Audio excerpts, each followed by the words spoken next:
ഞാൻ പൊട്ടനാന്ന് പറഞ്ഞൊരു ടീച്ചറുണ്ട്. 10ാം ക്ലാസ്സിൽ പഠിക്കുമ്പോൾ ഞാൻ പൊട്ടനാന്ന് പറഞ്ഞ ടീച്ചർ എന്നെ എപ്പോൾ കണ്ടാലും പറയും പൊട്ടനാടാ നീ. എന്നെ കണക്ക് ടീച്ചറാണ്. എന്നെ കണക്കിൽ നിന്ന് ഒരുപാട് ദൂരെ എത്തിച്ചത് ആ മുതലാണ്.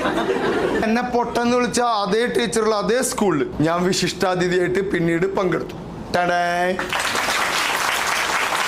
എന്നിട്ട് ആ ടീച്ചർ അടങ്ങുന്ന ടീച്ചേഴ്സിന് ഞാൻ ക്ലാസ് എടുത്തു, എങ്ങനെ കുട്ടികളെ പഠിപ്പിക്കണം. ഞാൻ പകരം വിട്ടാൻ പോയതല്ല, അത് അങ്ങനെ സംഭവിച്ചു.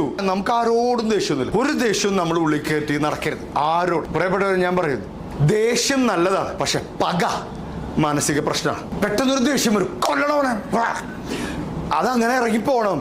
അല്ലാതെ 6 മാസം അവനെ കൊല്ലണം, അവനെ കൊല്ലണം. മറ്റേ സിനിമയിലെ പുലിയെ കൊല്ലണം ഒരു ചെക്കൻ, അത് പകയാണ്, അത് പ്രശ്നമാണ്. പിന്നെ അത് കണ്ടു കഴിഞ്ഞാൽ എപ്പോഴും ട്രിഗർ ചെയ്യും.